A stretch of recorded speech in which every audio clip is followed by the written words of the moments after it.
Llevamos 3 semanas estudiando un poco la vida del rey Ezequías y la reforma que él hizo.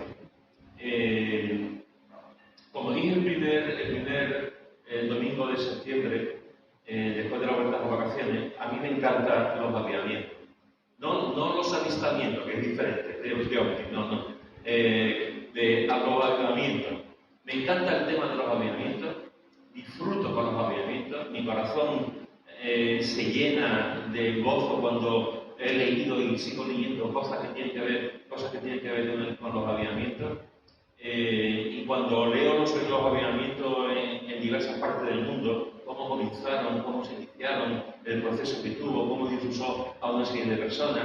A veces, casi siempre Dios usó al liderazgo, pero en muchas ocasiones también Dios usó a hermanos y hermanas y a niños en oración también en la congregación. Y estamos viendo el avivamiento que se produjo en el tiempo de Ezequías y cómo este buen rey, tan joven, con 25 años recién llegado al gobierno, al reinado, con un mal ejemplo de su padre, porque su padre fue un rey malísimo, un rey que cerró la iglesia, que cerró el templo, un rey que promovió la idolatría en Judá, un rey realmente malo. Y sin embargo, el hijo, en vez de fijarse en él, se fijó en su antecesor, se fijó en David. Y él escuchaba, él sabía, él había escuchado muchas veces también hablar de David y sabía lo que David había hecho. En vez de estar prestando atención a la vida de su padre, que fue un mal ejemplo para él, se fijó en la vida de David y cómo este hombre amó profundamente al Señor. Y hemos visto cómo tomó una serie de medidas para que Judá volviese a Dios. Hemos visto también cómo él mismo era un hombre profundamente espiritual y cómo él fue el primero en buscar intensamente al Señor. Ahora bien, fijaros que él luchó, permitidme esta expresión, él luchó por un avivamiento. Él oró por un avivamiento, él puso todas las medidas que podía ser y eran muchas, que podía ser un rey, pero al final un rey puede tomar una serie de medidas, pero al final es el corazón del ser humano el que tiene que reaccionar. Un gobierno puede tomar medidas, un rey puede tomar medidas, un político puede tomar medidas, pero al final es el ser humano el que tiene que tomar las decisiones. Un predicador puede predicar, pero al final es la persona la que tiene que tomar las decisiones. Pues aquí pasa igual, exactamente igual. El rey podía haber dicho, vamos a hacer esto. Él fue el primero que se implicó, él partió desde la ejemplaridad, pero después el pueblo es el que tenía que tomar decisiones, el pueblo era el que tenía que decir si le hacía caso o no le hacía caso. Pero él procuró por todo lo alto que el reinado fuese un reinado de avivamiento. El pueblo estaba desquiciado. El pueblo estaba completamente abandonado, abandonó por completo la compañía de Dios y la relación con Dios. El pueblo estaba idolatrando a otras cosas y estaba adorando a otras cosas. Y estaban completamente perdidos. Y él buscó en todo momento, Ezequías buscó en todo momento como un avivamiento. ¿Qué es un avivamiento? ¿Qué significa la palabra avivamiento? Es interesante porque la podemos describir de muchas maneras, la podemos definir de muchas maneras. Pero fijaros, hay un autor, Edwin Orr, que es un especialista, digamos, es un hermano, un escritor que ha escrito bastantes libros sobre avivamiento, por decirlo de esa forma, es un especialista en ese tema. Y Edwin Orr describe el avivamiento así. El avivamiento es una comunidad rebosante de Dios. El avivamiento es una comunidad rebosante de Dios. Igual que un vaso se rebosa de agua, pues cuando un creyente está lleno del Señor, rebosa. Cuando la iglesia está rebosando de Dios, eso es un avivamiento. Cuando una comunidad rebosa con el agua de Dios. Spurgeon dijo: ser avivado es una bendición que solo pueden disfrutar aquellos que tengan algún grado de vida. Aquellos que no tienen vida espiritual no son y no pueden ser, en el sentido más estricto del término, los sujetos de un avivamiento. Una persona muerta no puede tener un avivamiento. En todo caso, una persona que tenga, como dice él, un grado de vida puede tener un avivamiento. Douglas Brown, que vivió un aviamiento en 1921 en su iglesia, dice: aviamiento es una palabra de la iglesia, tiene que vivir con el pueblo, tiene que ver con el pueblo de Dios. No se puede avivar el mundo está muerto en sus pecados y delitos, no se puede avivar un cadáver, pero sí puede avivarse aquello que tiene vida, sí puede avivarse aquello que tiene vida. Y Brian Edward, que tiene para mí uno de los libros más importantes sobre el avivamiento, un pastor inglés, este hombre dice: el avivamiento no es primariamente para darle poder a la iglesia, si bien eso es cierto, sino para darle vida, para darle vida a la iglesia. Es decir, si juntamos todas estas citas de estos hombres de Dios, podemos decir que el avivamiento es darle vida a una iglesia que está casi muerta, no muerta del todo, pero casi muerta. Es darle vida a una iglesia que está casi muerta. Fijaos lo que dice, y a creyentes que están casi muertos. Fijaos lo que dice en 2 de Crónicas, que lo vimos hace 2 semanas, 2 de Crónicas, capítulo 29, versículos 6 y 7. 2 de Crónicas, capítulo 29, versículos 6 y 7 dice: porque nuestros padres se han rebelado y han hecho lo malo ante los ojos de Jehová nuestro Dios, porque le dejaron y apartaron sus rostros del tabernáculo de Jehová y le volvieron las espaldas, y aún cerraron las puertas del pórtico y apagaron las lámparas, no quemaron incienso, ni sacrificaron holocausto en el santuario al Dios de Israel. Fijaros que una de las cosas que dice aquí Ezequías, nos está diciendo que nuestros padres se han rebelado. Dice, es interesante porque fijaros que Ezequías, él toma partido por David, por su antecesor. Él no ha conocido, David vivió mucho tiempo antes, él no ha conocido a David, pero su ejemplo, lo que él tenía en mano, lo que él veía desde chiquitito, era lo que su padre estaba haciendo como rey. Y lo que su padre estaba haciendo como rey, como he dicho antes, era nefasto, era completamente nefasto. Estaba llevando a la gente a la idolatría, en vez de llevarlo a Dios. Ese fue el ejemplo que tenía Ezequías. Y Ezequías hizo, como he dicho, todo lo posible para traer un avivamiento en el pueblo. Pero la verdad es que Ezequías va más allá. Ezequías no solamente dice, fue mi padre, tristemente fue mi padre, sino que él dice también, nuestros padres. Es decir, él mete en el mismo saco, mete también a los responsables de familia, mete también a los padres. Hemos visto durante esta semana cómo él levanta el ministerio a través de los sacerdotes y de los levitas. Los sacerdotes y los levitas no se habían enfrentado a su padre, a Acán. Los sacerdotes y los levitas habían sido cobardes. Los sacerdotes y los levitas no habían hecho su labor profética. Los sacerdotes y los levitas, sobre todo los sacerdotes, no se habían ido al rey y le habían dicho, no puedes hacer esto. No se levantaron de la plaza predicando a la gente. No le dijo a la gente, no iros a la idolatría, no iros a los ídolos.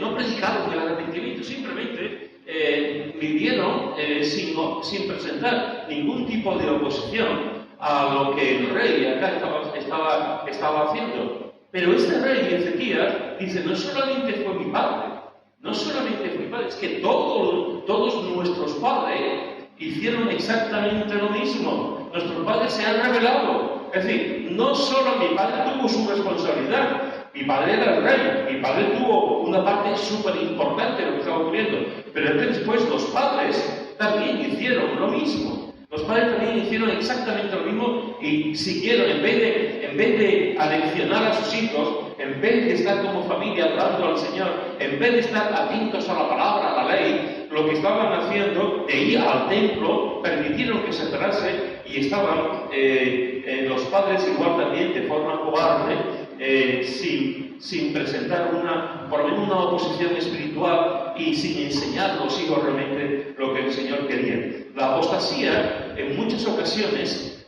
comienza con el liderazgo, tristemente, hay que decirlo. Los avivamientos muchas veces comienzan con el liderazgo, pero la apostasía también comienza con el liderazgo. Hay hombres y mujeres en medio de la iglesia que empiezan a enseñar, que se van apartando, que son líderes, que empiezan a pecar, que empiezan a tener cosas y a hacer cosas que no son adecuadas.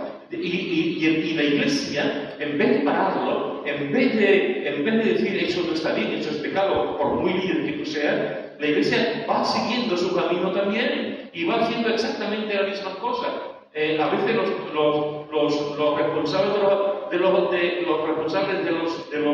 de la apostasía, de dejar los caminos de Dios, muchas veces viene del liderazgo, efectivamente, pero también viene de nuestra desidia, también viene de nuestra falta de compromiso. También viene de nuestra falta de ética, también viene de nuestra falta de interés en las cosas del Señor, de falta de interés en la obra de Dios. También viene de la falta de oración que cada uno a nivel individual podemos tener. Y efectivamente, está diciendo, nuestros padres se han rebelado, han hecho exactamente lo mismo que mi padre. ¿Cuándo nos rebelamos contra Dios? ¿Cuándo nos rebelamos contra Dios? Yo no conozco a ninguna persona que se haya convertido un jueves y el viernes se haya rebelado contra Dios. No conozco ni uno, no sé tú, pero yo no conozco ni uno. Yo conozco a personas ateas, agnósticas, que se rebelan contra Dios y lo puedo entender. Lo puedo entender porque no tienen un conocimiento de Dios. Y cada vez que pasa con el mundo, la culpa la tiene Dios. Y yo puedo entender esa posición. Pero me duele mucho, a mí me duele porque eso sí que no lo entiendo, de personas que van a la iglesia, que vienen a la iglesia, que se congregan, y con el paso del tiempo su corazón cada vez está más oscurecido, con el paso del tiempo está más frío en su alma, y con el paso del tiempo llega un momento que incluso se rebelan contra Dios, se rebelan con lo que Dios hace, se rebelan contra su iglesia, se rebelan contra la autoridad que Dios pone, se rebelan contra todo lo que es contra todo. Y aquí vemos que lo que está diciendo Ezequías es que sus padres, los padres, también se han rebelado. Y te he preguntado, ¿cuándo nos rebelamos contra Dios? Nos rebelamos contra Dios, hermano, cuando el pecado abunda en la iglesia. Nos rebelamos contra Dios cuando el pecado abunda en la iglesia y no se hace nada para parar el pecado. Mirad lo que dice en Isaías, capítulo 1, versículo 2 al 4. Isaías, capítulo 1, versículo 2 al 4 dice: Oíd cielos y escucha tu tierra, porque habla Jehová, crié hijos y los engrandecí, y ellos se rebelaron contra mí. El buey conoce a su dueño, y el asno el pesebre de su señor. Israel no entiende, mi pueblo no tiene conocimiento. Oh gente pecadora, pueblo cargado de maldad, generación de malignos, hijos depravados, dejaron a Jehová, provocaron a ir al Santo de Israel y se volvieron atrás. Fijaros que aquí encontramos esta visión que Isaías está viendo, y Isaías lo que está diciendo es: crié hijo. Qué bonito, criar hijo. Es algo precioso tener hijos. Engrandecí a mis hijos, estuve con ellos, les di todo lo que tenía, lo que podía, los engrandecí. Pero mis hijos, en vez de estar conmigo, en vez de amarme, mis hijos se rebelaron contra mí, está diciendo el Señor. Se rebelaron, dice que Israel no entiende, mi pueblo no tiene conocimiento, dejaron al Señor y se volvieron atrás. ¿Cuándo necesita una iglesia que haya un avivamiento? ¿Cuándo necesita un creyente que haya un avivamiento en su vida? Cuando el pecado abunda. ¿Sabéis, hermanos y hermanas? No sé si estaréis de acuerdo conmigo, pero en el momento presente que vivimos, en el tiempo presente que vivimos, creo que es el del tiempo de la historia, y creo no exagerar, creo que es el tiempo de la historia de la Iglesia donde más fríamente se está viviendo el Señor. Por lo menos en Europa y por lo menos en Estados Unidos. El viernes pasado estuvimos hablando por Europa. Nuestro continente es un continente que cada vez está más descreído. Nuestro continente es un continente que cada vez cree menos. Un continente como Europa que ha mandado misioneros por muchos sitios, que tenían a Cristo como base. Las constituciones europeas que de todos los países tenían a Dios presente. Hoy en día, de muchas constituciones europeas, se ha quitado el nombre de Dios, se ha quitado el cristianismo como bandera, después de siglos y siglos. Europa es lo que es, para bien o para mal. Europa es lo que es por la herencia cristiana, por la tradición cristiana, por los valores cristianos. Y hoy en día eso se ha perdido. Cada vez hay más gente que abandona las iglesias. Cada vez hay más personas que no quieren saber nada de las iglesias.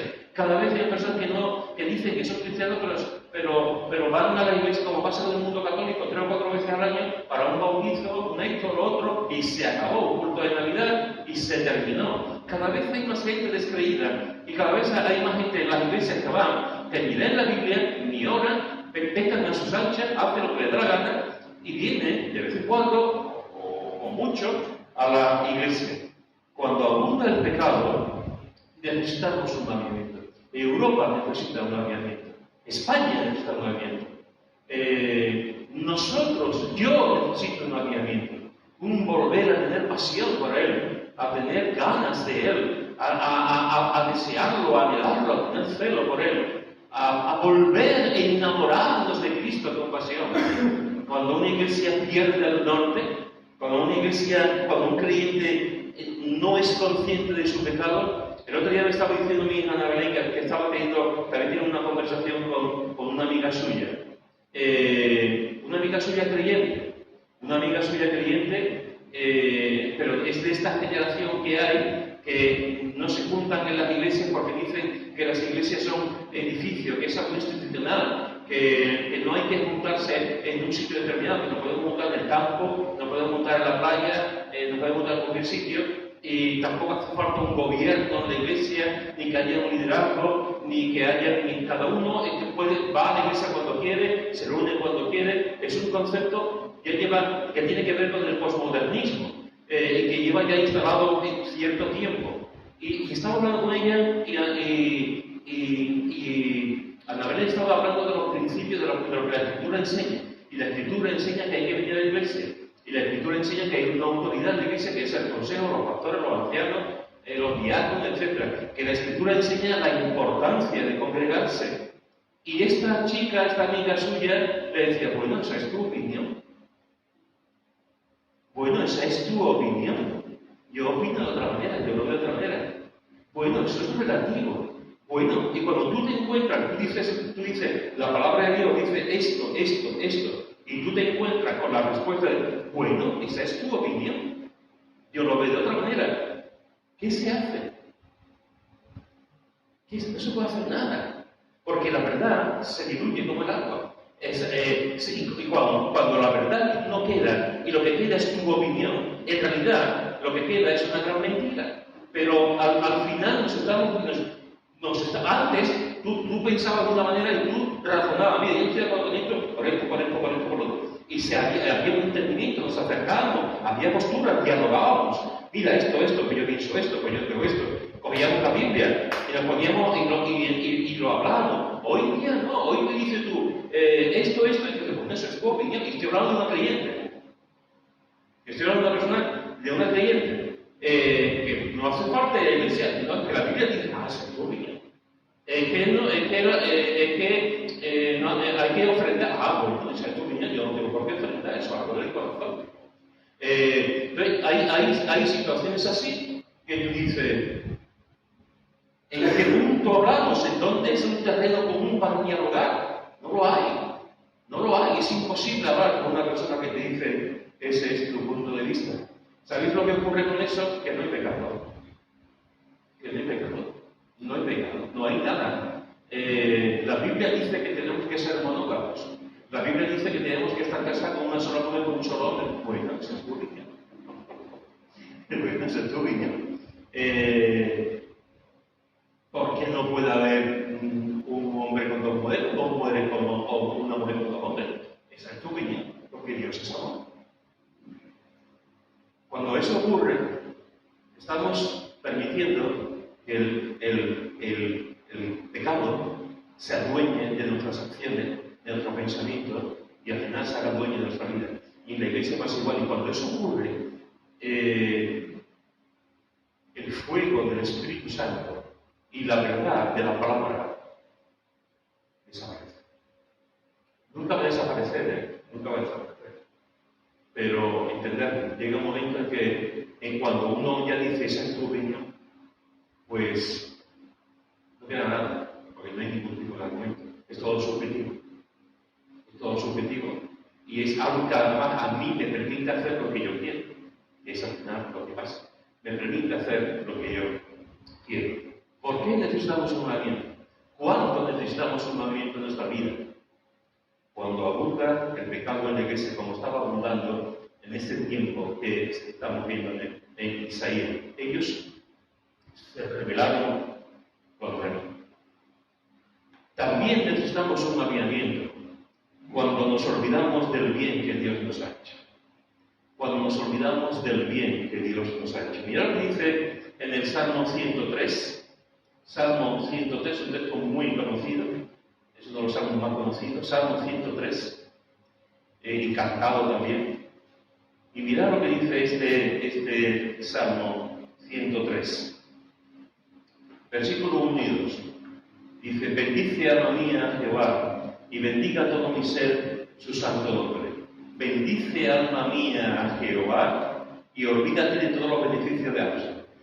Bendice alma mía a Jehová, y no olvides los beneficios que te hace los domingos. Tampoco con eso. Bendice alma mía a Jehová, y no olvides ninguno. Y no olvides ninguno de sus beneficios. Ninguno de sus beneficios. Y en el Salmo 106, un poquito más adelante, en el versículo 7, dice, Salmo 106, versículo 7, dice: nuestros padres en Egipto no entendieron tus maravillas, no se acordaron de la muchedumbre de tus misericordias, sino que se rebelaron junto al mar, el mar rojo. Nuestros padres en Egipto no se acordaron de tu misericordia, no se acordaron de las cosas buenas que Dios hace, que Dios hizo con ellos. No se acordaron de ello, se acordaban solamente de lo malo. Tenemos la maldita manía de acordarnos solamente de lo malo. Tenemos la maldita manía de ver solamente las cosas malas en la iglesia. Tenemos la maldita manía de ver solamente el aspecto malo como padre. Soy un padre horrible, soy un padre muy malo, soy un padre... que también eres un buen padre, que te dé besito de vez en cuando. Tenemos la maldita manía de hacer las cosas, de pensar que todo lo estamos haciendo mal. Y no todo lo hace mal. Hay cosas muy buenas que tú estás haciendo. Tenemos la maldita manía de ver la iglesia y ver solamente lo malo, lo malo, lo malo, lo malo, lo malo, lo malo, menganito, esta niña, este muchacho, el hombre, el pastor, esto, lo otro. Hay cosas buenas. Vamos a fijarnos en las cosas buenas también. Vamos a fijarnos en las bendiciones que Dios nos da. Vamos a fijarnos en las cosas maravillosas que Dios nos da cada día. No olvides ninguno de sus beneficios. Y necesitamos un movimiento en nuestra vida cuando no somos conscientes de las bendiciones que Dios nos da. Y son muchas las bendiciones que Dios nos da. Muchísimas las bendiciones que Dios nos da. ¿Quién duerme en una caja en la calle? ¿Ninguno duerme en una caja en la calle? ¿Quién se ducha una vez al año? Habría que venir con un alfiler. ¿Quién se ducha una vez al año? ¿Quién come pan duro durante un mes? Duro.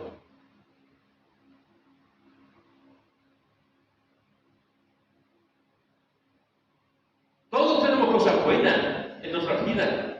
Todos tenemos cosas que agradecer. Y todos podemos contemplar la belleza de la iglesia, la belleza de la familia donde Dios nos ha puesto, las cosas buenas que nos ocurren cada día. Y a veces, hermanos, no sé por qué tenemos un pesimismo crónico y nos vemos solamente lo malo y lo malo y lo malo y lo malo. Y cuando vemos lo malo, que resulta que lo malo también está aquí, porque uno ve lo que hay en su corazón, cambiando un poco lo que Jesús dice. Tenemos que ver, tenemos que ser conscientes de las bendiciones que Dios nos da, de las cosas buenas que Dios nos da. Necesitamos un movimiento cuando nos olvidamos del bien que Dios te ha dado. Del bien que Dios te ha dado. Dime un beneficio que Dios ha hecho en tu vida. Uno. Un beneficio que Dios ha hecho en tu vida que te ha dado. Dímelo. ¿El qué? La familia. Es una bendición, es un beneficio, a pesar de que eres tú, Pablo. Que tú como padre y como marido te sabes. La familia La familia, hermanos, la familia, esa familia que se ataca constantemente, esa familia que muchas veces decimos, no lo hacemos bien, esa familia que se destructura, esa familia que te dice que la gente ya no quiere saber de nada del ideal bíblico de la familia. La familia es una bendición, porque al final de todo, cuando todo termina, cuando tú estás mal, lo que queda es la familia. Lo que queda es la familia. Bien, eso es un beneficio que nunca debemos olvidar. La familia. Es verdad que hay familias que no están bien. Es verdad que hay familias que están desunidas. Es verdad que hay familias que han hecho un desastre. Pero no es lo normal. Lo normal es que las familias se quieran y se aman y se respeten. Y eso es una bendición. Sí, señor. Alguien más, cuéntame un beneficio tuyo que Dios te ha dado. La esposa. No, ya te veo. Si tú dices mi esposa al lado de ella, no te quedas esta noche, amigo mío. Te va a dar del tigre, vamos, la esposa, claro, lo tiene a su lado, vamos a decir que no. La esposa es una bendición. Hay tantos chistes del matrimonio, ¿verdad? Hay tantas cosas del matrimonio, como aquel alguna vez lo he contado, que son malos para los chistes, pero este me hizo gracia. Aquel que va por la calle y se encuentra con un amigo. Hacían ya 25 años que no se veían. ¡Hombre, Paco! ¡Hombre, Miguel! ¡Oh, ha cambiado! ¿No estás bien y tal? ¿Cómo te va? Pues yo bien, estoy casado, tengo 2 hijos y tal. ¿Y tú? Bien, también. Pero yo tengo problemas con mi matrimonio, estamos a punto de divorciarnos. Y tú, yo estoy perfecto. Yo estoy perfecto. Mi matrimonio funciona. De hecho, hemos hecho 25 años y nos hemos ido al Caribe a celebrar nuestro 25 aniversario. Dice el otro, wow, 25 años casados te has ido al Caribe, ¿qué vas a dejar para cuando lleguen los 50 años? Voy a recogerla. ¿Qué vas a dejar cuando lleguen los 50 años? Voy a recogerla. Hay tantos chistes sobre el matrimonio y sobre la familia. Pero una buena esposa, el que haya una buena esposa haya bien, dice el autor de Proverbios. El que haya una buena esposa haya bien. Y el esposo, el que haya un buen esposo. Por eso es tan importante, jóvenes, que sepáis elegir al hombre y a la mujer con los que vais a compartir hoy. Es importantísimo que oréis. Es importantísimo que veáis. No tener prisa. El noviazgo, aquí en España tenemos la manía de que el noviazgo nos conduce al altar. El noviazgo es un tiempo para conocerse. El noviazgo es un tiempo para relacionarse, para saber si podemos encajar o no encajar. Y si no encajamos, no pasa nada, somos amigos y punto. Y gracias a Dios por la experiencia que hemos vivido. Pasar tiempo, conocer a la persona que estáis saliendo y poner eso en oración, porque os va mucho. Os va vuestra felicidad. Os va vuestra felicidad. Y esto no son palabras, o sea, os lo aseguro. Os va vuestra felicidad. Por lo tanto, hallar una buena cosa es una bendición, un beneficio. Claro que sí. Esta noche te va a poner una buena cena. Te va a poner una buena cena. Otro beneficio. ¿El quién? El bastón. El pastor. Ah, el pastor. Bueno, no sé si era un beneficio, pero bueno. Yo ahí me pierdo, mejor que lo expliques tú. Los buenos mensajes del pastor, para la figura. Ajá. Muchas gracias. ¿Estás hablando de mí o de otro pastor? El pastor, gracias. Por los beneficios que también los hombres de Dios nos dan también. Gracias. Otro beneficio. Poder sustentar nuestra familia, el trabajo, por ejemplo. El trabajo, hermano, el trabajo es una bendición. El trabajo se puede, de hecho, durante muchos años se ha trabajado con esclavos. Y sigue habiendo gente que trabaja 16 horas al día, con un precio horrible, con un sueldo horrible. Pero el trabajo, bien hecho, bien estructurado, con sus horas bien pagado, no estoy hablando de Marte, ojalá que sea aquí, que se pague bien, que se nos restricte buenas horas, legales, etc., ¿no? Pero un trabajo honrado, bien llevado, es una bendición. Aquí hay hermanos que trabajan muchas horas, que hacen algunos están todo el día de trabajo, tiene por la noche también, como ella que está interna. el trabajo es lo que Dios ha provisto. Lo que Dios ha provisto. ¿Qué? Y gracias a Dios. Y gracias a Dios, efectivamente. Gracias a Dios. El trabajo es una bendición. Es verdad que se puede convertir en algo malo. Es verdad que se puede convertir en una esclavitud. Es verdad que puede incluso separarnos de la familia porque nada más que nos enfocamos en el trabajo. Eso es verdad.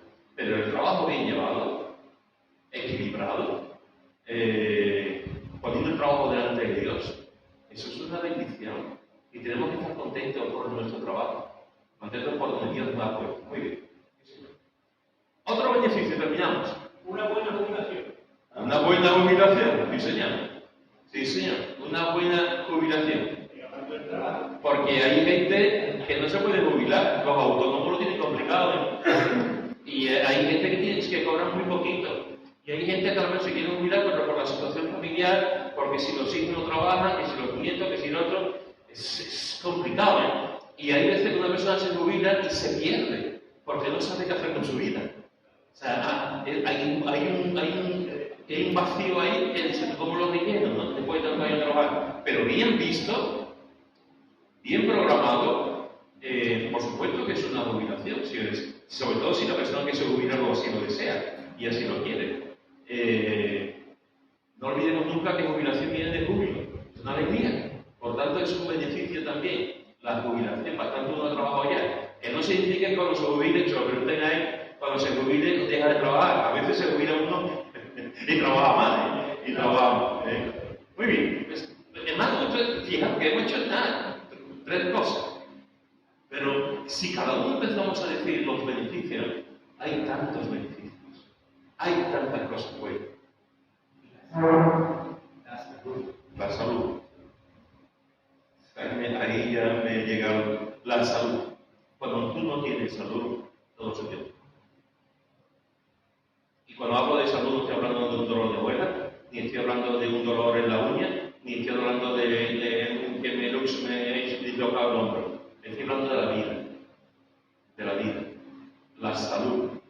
La salud es el mayor beneficio, la mayor de las bendiciones. De hecho, Jesús muchas veces lo que hizo fue milagros de salud. Milagros de salud, de curar, de sanar a gente que estaba enferma. Por supuesto que sí. El mayor de los beneficios, juntamente con la salvación, la salud de la persona. Hermanos, podemos llegar a tener corazón duro, podemos llegar a tener un corazón apartado del Señor, a una apostasía, darle la espalda a Dios, cuando nos rebelamos contra Él.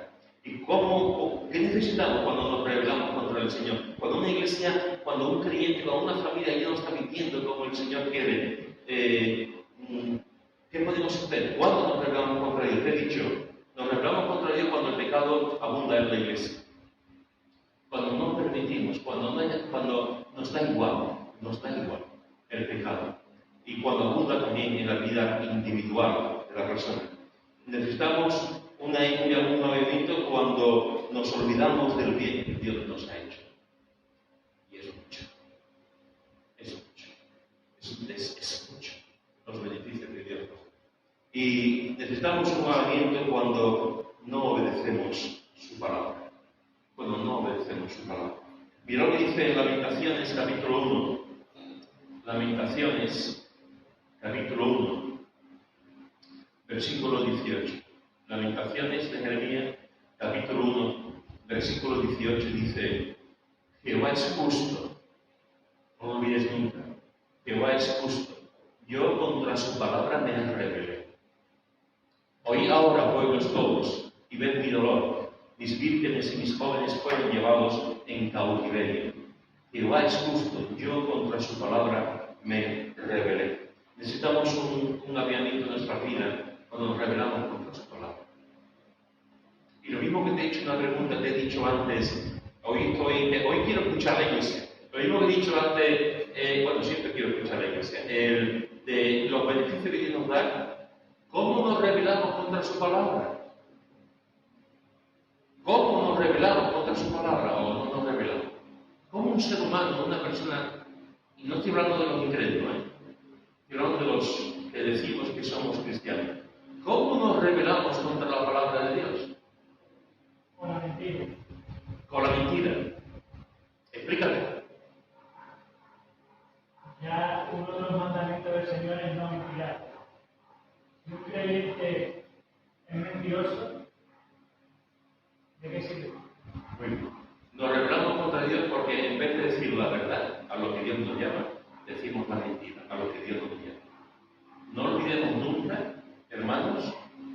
el padre de la mentira es el diablo. Muy bien. Nos rebelamos contra Dios cuando no decimos la verdad y decimos, vivimos y proclamamos la mentira. Muy bien. ¿Cómo nos rebelamos contra la palabra de Dios? Con la incredulidad. Con la incredulidad. Oh, explícate. Pues cuando tú no tienes fe en Dios de que puede obrar en tu vida o puede hacer cosas en tu vida, no lo estás haciendo. Estás rebelando contra su palabra, estás rebelando contra su mandamiento. Porque Él te dice claramente, cree en mí, y que creas en Él, verá grandes cosas. Entonces, cuando tú eres incrédulo en algún tema de tu vida, da igual con que sea, puedes poner cualquier cosa. Si Dios no es capaz de hacer esto, te está revelando contra Él. Muy Lo bien. estás haciendo a Él mentiroso, o lo estás haciendo a Él no creíble. Muy bien. Nos rebelamos contra Dios cuando no creemos a Dios. La incredulidad. Sí. ¿Qué más? Aunque sabe hacer lo bueno y no lo hace, ¿Quiere explicarlo? Aunque yo creo que bueno, entonces... Santiago, y muchas veces sabemos algo que debemos hacer y no queremos hacerlo. Merece la pena reflexionar sobre eso. Merece la pena que en casa leamos el texto. Ese y alguno más también, en la misma índole. Que podamos pensar, el que sabe hacer lo bueno y no lo hace, le es pecado. El que Dios le ha dado un don y no desarrolla su don, le es pecado. El que puede contribuir con su actitud y con su conocimiento en la iglesia y no lo está haciendo, está robando la bendición a los demás. El que puede hacer cosas por su prójimo y prefiere quedarse en un segundo plano, está haciendo algo que no está bien, está pecando. No es muy común hoy en día hablar de esto, pero es así. El que sabe hacer lo bueno y no lo hace, porque por cobardía, por temor, por no involucrarse, por no llamar la atención, por comodidad, en definitiva, es pecado. ¿Alguien más? No leyendo la Biblia.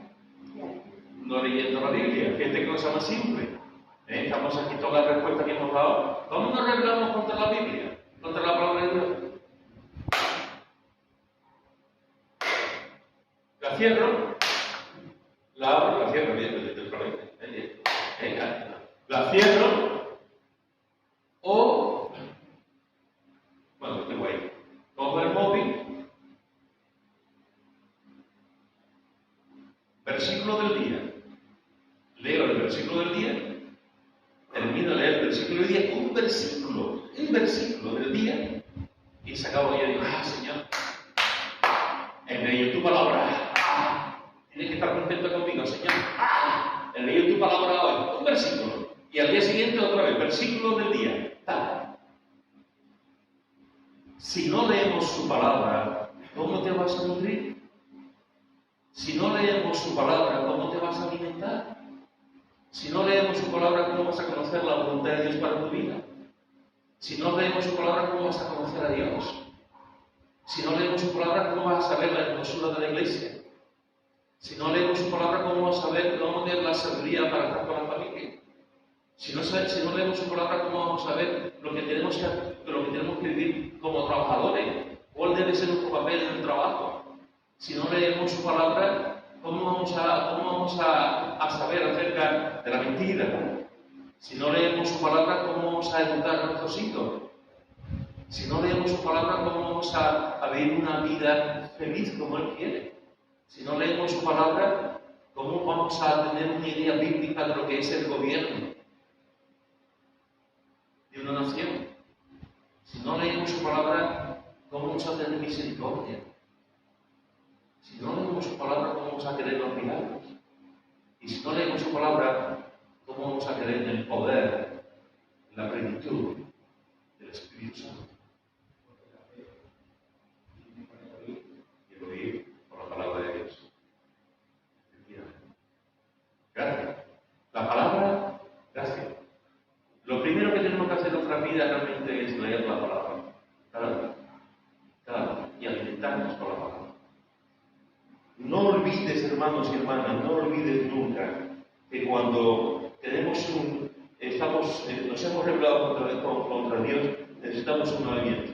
Y necesitamos un movimiento cuando abunda el pecado en la iglesia. Necesitamos un movimiento cuando nos olvidamos del bien que Dios nos ha dado. Y necesitamos un movimiento cuando no obedecemos su palabra. Cuando no obedecemos su palabra. Hoy en día estamos en la generación del descreimiento. Hoy en día estamos en la generación me sorprende, muchas veces lo digo, el desconocimiento bíblico que hay. De verdad, me sorprende, ¿no? Hay gente que me pregunta, ¿quién es Moisés? Dice, un jugador del Brasil. No, Moisés no es un jugador del Brasil, ¿no? ¿Quién es Jesús? Pues Jesús es uno que vive en mi calle y en la esquina se llama Jesús. No, hombre, no. Desconocemos. ¿Cuántas divisiones tiene la Biblia? La Biblia tiene 8 divisiones. La Biblia tiene, no, el Antiguo, el Nuevo Testamento, pero también está. Desconocemos la Escritura. La gente no memoriza la palabra. No conocemos las grandes doctrinas. No nos agarramos a la palabra para tener seguridad. Y nos rebelamos, nos dejamos de vivir, no tenemos vida espiritual si no leemos la palabra de Dios. Pero déjame decirte algo. ¿Qué?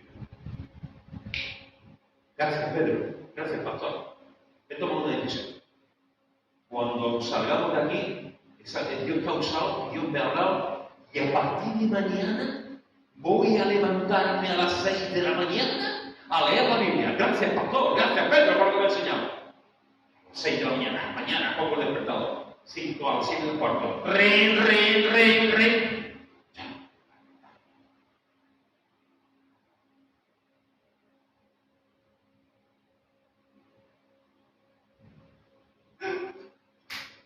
Voy al trabajo. Al día siguiente, a las 6 del cuarto.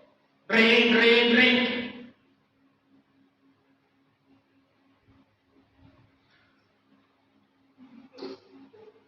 Al día siguiente, 6 del cuarto. Ring. Ring.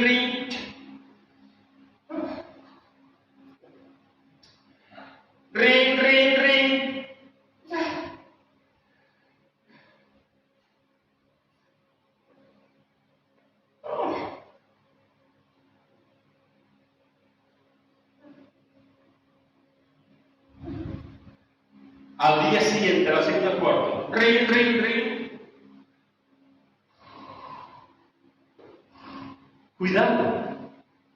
Cuidado. Si vas a leer la palabra por una obligación, sí, en un sentido es una obligación, pero una obligación que tiene que estar basada en el amor, en la obediencia que siempre parte del amor. Si vas a leer la palabra porque de alguna forma se sale esta tarde, tengo que leer la palabra para alimentarme, y lo haces de esta forma, al final la palabra no te penetra para nada, no te hace nada, absolutamente nada, porque lo estás leyendo de la manera equivocada. Estás leyendo de la manera equivocada. Y le estás dando prioridad a otras cosas. La palabra de Dios se tiene que leer con gozo, con alegría, con lo mejor de tu mente. Por eso es importante que lo leas en el el que tu mente esté despejada. En el que tu mente esté despejada. Si vas a leer la palabra de Dios a las 12 de la noche y vas a estar con los ojos empaquetados, no te enteras de nada. Si te vas a levantar temprano y vas a estar bostezando, no te levantes temprano, sino no te vas a enterar de nada. En el mejor momento que estés en tu mente, despierto, con la frescura del alma, lee la palabra. Pero no lo hagas como una obligación, como una cadena. Hazlo como algo que te va a dar alas para conocer más al Señor, para enamorarte más de Él, para ser más feliz. Ahora no se usan las cartas, ahora tenemos el móvil, las redes sociales, pero antiguamente, cuando había las cartas, hubo un tiempo que había cartas. Y un tiempo que había cartas. Cuando yo estaba en la vida escribía cartas a mi padre, sí, eso. Había un tiempo. Pues tú cuando existía, todavía de vez en cuando hay alguna carta por ahí, se escriben cartas, y tú escribes la carta a tu familia, y tu padre o tu madre, tú abres la carta, cuando se mandaban cartas, y recibían noticias tuyas. Y tú decías, querido papá, querida mamá, esta mañana me he levantado, he hecho el desayuno, he ido a comer, estoy trabajando, estoy muy contento del trabajo, papá, mamá, os he hecho de menos. Un día, dentro de poco quiero volver a Sevilla, quiero comer gazpachitos que tú haces, mamá. En fin, tú lo vas haciendo, lo vas leyendo y tal, ¿no? Sí, esa es la carta de tu hijo, y te la guardas. Y al decir que vuelves a leer la carta de tu hijo, porque a lo mejor tienes otra carta hasta dentro de un mes. Y tú la lees. Imagínate a un padre que recibe la carta de su hijo que está en China, que está trabajando allí, cuando se mandaban cartas y lee la carta, y a los 2 días lee la carta, no tiene rollo mío. ¿Para qué lee la carta? Si no presta atención a lo que su hijo le está diciendo. Cuando leemos la palabra tenemos que prestar atención. Atención. Que podamos disfrutar de ella. Podamos disfrutar de ella. ¿Cuándo necesitamos un noviamiento? Cuando nos endurecemos, cuando nos rebelamos contra Dios. Cuando mentimos, como se ha dicho. Cuando no prestamos atención a las cosas del Señor. Hermano, no permitas nunca que tu vida espiritual esté por los suelos, por favor. No permitas nunca que tu vida espiritual esté así de morir. No permitas eso. Lo que tenemos que hacer es, con toda nuestra alma, decir, Señor, aquí estoy. Mira cómo estoy. Mira cómo está la iglesia, mira cómo estoy yo. Mira cómo está mi familia, Señor. Necesito un aviamiento, Señor. Necesito que me vuelvas a dar vida. Y eso solamente lo puedo hacer. Nada más. Amén. La semana que viene continuamos. Lo dejamos aquí.